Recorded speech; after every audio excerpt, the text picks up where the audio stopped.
공인중개사 분들도 본인의 잡이지 않습니까? 분들의 서비스 무겁지만 정확하게 계약서 작성하시는 게 전문가기 때문에 전문가 집단이기 때문에 공인중개사 분들이 알고 계셔야 돼요.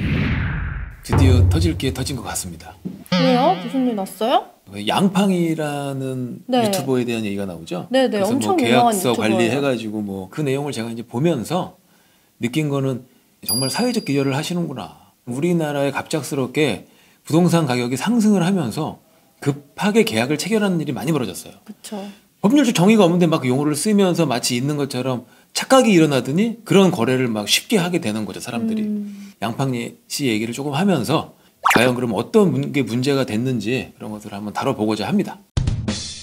양팡 씨 얘기 사건의 전말을 아십니까? 제가 아는 걸로는 매매를 하려고 했으나 실제로 내가 거기에 매매할 의향은 없었고, 하지만 계약서는 작성이 되어 있고, 그래서 계약금을 내지 않은 거에 대해서 계약금을 내놔라 라고 하는 거 맞나요? 뭐 비슷한 내용입니다. 네. 지금 문제되고 있는 게 사실은 가계약, 뭐 계약금, 대리인, 어머니가 해줬다 이런 게 문제가 되잖아요. 네. 저도 많은 부동산 어떤 블로그라든지 그 법무법인의 블로그 같은 걸 들어서 봤어요. 이런 내용에 대해서. 대한민국의 민법상 계약은 자유입니다. 자유.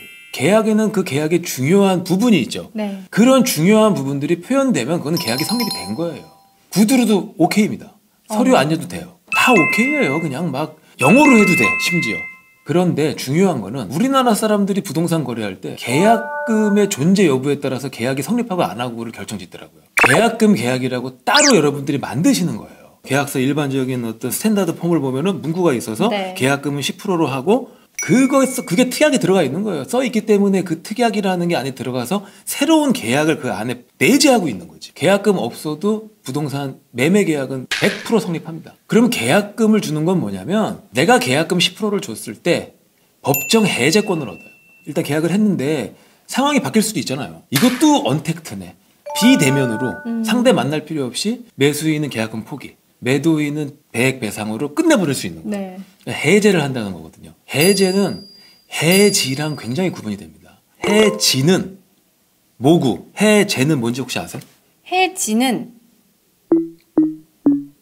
이거 배웠는데. 그 배웠죠. 해지는 딱 해지 시점에서 그냥 다시 법률 관계가 없는 거야. 정지된 거야. 없어. 맞아.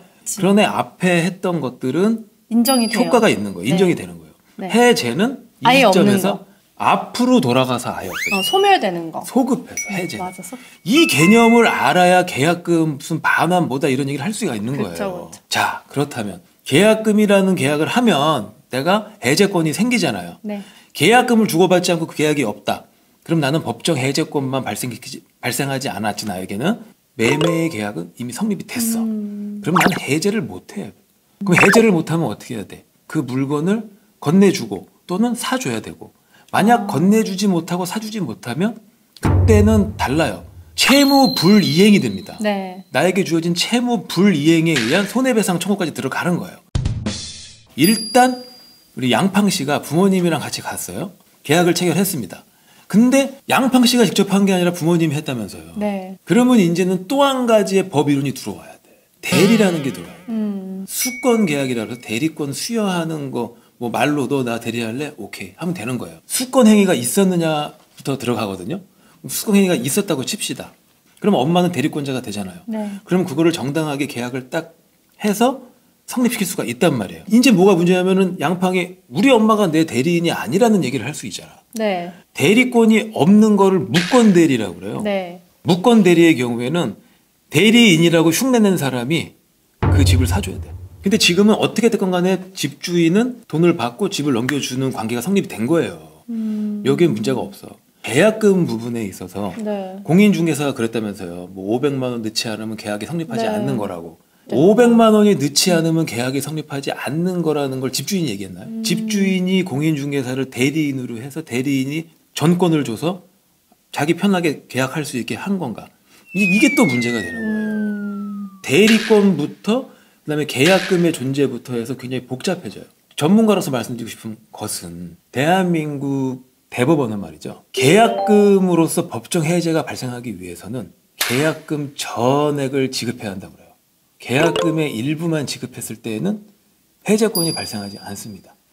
근데 실무에서 너무 많이 틀리게 쓰고 있어요. 예를 들어 가계약이라는 말을 많이 쓰는데 그 공인중개사도 막 이렇잖아요. 내가 10억짜리 집을 사야 돼. 계약금이 10%면은 1억이야. 네. 근데 500 먼저 집어넣어. 또는 1,000만 원 먼저 집어넣어. 딱 하잖아요. 계약금 계약이 성립한 건 아니에요. 계약금 계약은 요물 계약이라고 해서 반드시 그 해당하는 금액이 다 넘어가야 돼요. 그게 대부분 판례 입장이에요. 그런데 나중에 매도인이 집을 안 팔고 싶을 때 배액배상이라는 말이 등장한단 말이야. 그 2배 주셔야 돼요. 그 말은 완전 틀린 거예요. 2배로 주는 것처럼 보이지. 계약금이 전부 다 넘어갔다면 2배를 줘야 내가 받았잖아.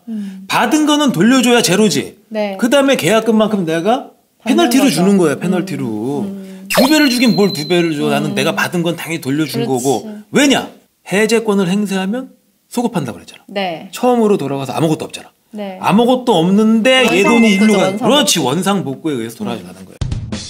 근데 왜 요즘에는 이렇게 홀딩 한다고 하잖아요. 빨리 마음에 들면 다른 사람한테 주기 전에 계약금에 10% 넣어요. 이렇게 해서 가계약처럼 이렇게 대부분이 지금 다 이런 식으로 거래를 하고 있거든요. 그러니까 지금 같은 경우에도 주택을 홀딩하는 관련 법이 있어요? 없지. 계약으로 없죠. 하는 거잖아. 그러면 이거는 정식 계약은 아니며 혹시라도 몰라서 홀딩 금액 좋아. 500? 500을 넣는데 당사자 누구라도 500선에서 마음 변심하면 끊는 걸로 합시다. 그렇죠, 끝나는 그렇죠. 걸로 합시다라고 얘기를 하면 가계약이 아닌 그런 계약이 네. 되는 거야. 사전에 그쵸. 그러한 계약. 그 계약을 하면 돼. 그러나 이렇게잖아.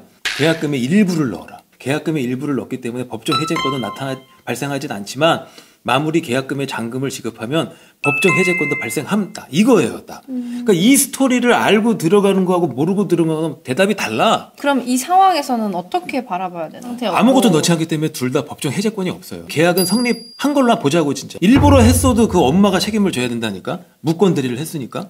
계약금을 내가 주지 않았기 때문에 이 계약이 불성립이다라는 거는 어느 법조항에도 없어요. 자기들까지 특약을 넣어서 단 몇 날 며칠까지 매수자가 계약금을 넣지 않으면 이 계약은 서로 상방이 언제든지 무효할 수 있다. 그렇게 그냥 넣으면 돼. 근데 그게 들어갔냐고.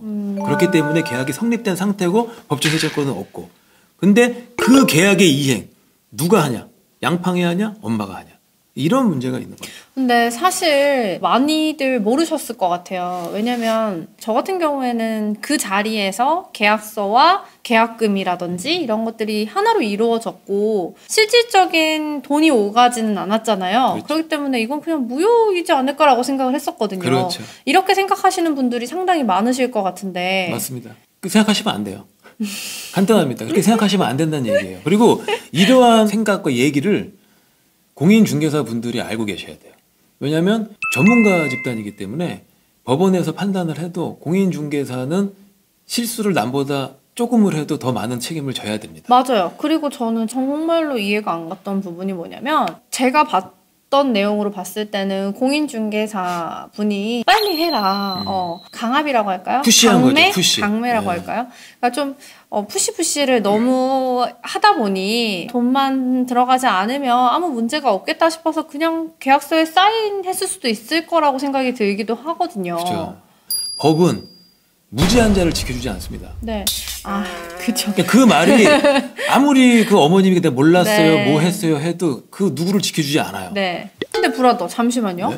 이게 무지하고를 떠나서 공인중개사가 왜 있어요? 전문가기 때문에 있는 거예요. 그렇죠. 모르기 때문에 전문가가 중간에서 중개를 해주는 거고 중립적인 그렇죠. 입장에서 계약을 체결하는데 도움을 주는 사람이잖아요. 맞습니다. 그런데 그런 분이 만약에 이거를 강압적으로 했다거나 아니면 뭐 어머니께서 나 지금 OTP가 없어서 지금 당장 돈을 줄 수가 없다라고 말을 했잖아요. 이런 상황에서도 굳이 그거를 계약서를 작성을 했었어야만 했나. 우리나라 공인중개사법에 이렇게 빨리빨리 해서 그 문제가 된다는 게 명시가 돼 있으면 이게 문제가 될 수 있지만 명시가 되어 있지 않다면 그럼 문제가 될지는 않겠죠. 왜냐면은 진짜 빨리빨리 할 필요가 있는 상황도 많잖아요. 네. 공인중개사는 빨리 하더라도 계약이라는 어떤 내용을 확실하게 하고 가야 된다는 얘기죠. 그리고 심지어는 공인중개사 분이 다른 집 매물을 보여주기도 했다고 하더라고요. 그거는 이제 공인중개사분이 매물을 보여주는 게 법으로 잘못된 건 없잖아요. 이게 법이라는 건 감정이 아니에요. 있는 그대로입니다. 법은. 맞아요. 아주 그게 아니고 약간의 해석이 필요하면 본인이 하지 마세요. 판례를 보세요. 대법원이 해석해 주는 거예요. 지금도 법에 걸릴 게 없어요. 공인중개사가 내용을 잘 설명을 못했고 이런 문제가 있는데 정보 전달도 안 했다라는 거를 걸고 다른 소송이 되는 거죠.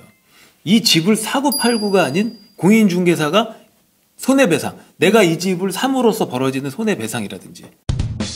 그래서 이번 양팡시의 사건을 보면은 우리가 좀 신중해야 되겠다. 함부로 계약을 하면 안 되겠다. 그래서 정말 가계약 같은 느낌으로 하려면 그거에 맞게 가볍게 계약서를 작성하시는 게 좋을 것 같습니다. 계약서는 뭐 서류 작성이 좋지만 녹취를 통해서도 작성이 가능하니까, 그리고 공인중개사 분들도 본인의 잡이지 않습니까? 그래서 조금 더 고품질의 서비스를 제공하기 위해서는 이렇게 가벼운 사안은 가볍게 계약서를 작성하시고 또 본 계약은 무겁지만 정확하게 계약서 작성하시는 게 훨씬 도움이 될 것 같습니다. 우리 구독자님들도 부티비 통해서 많은 정보 얻어가시길 바랄게요. 다음 영상에서 또 만나요.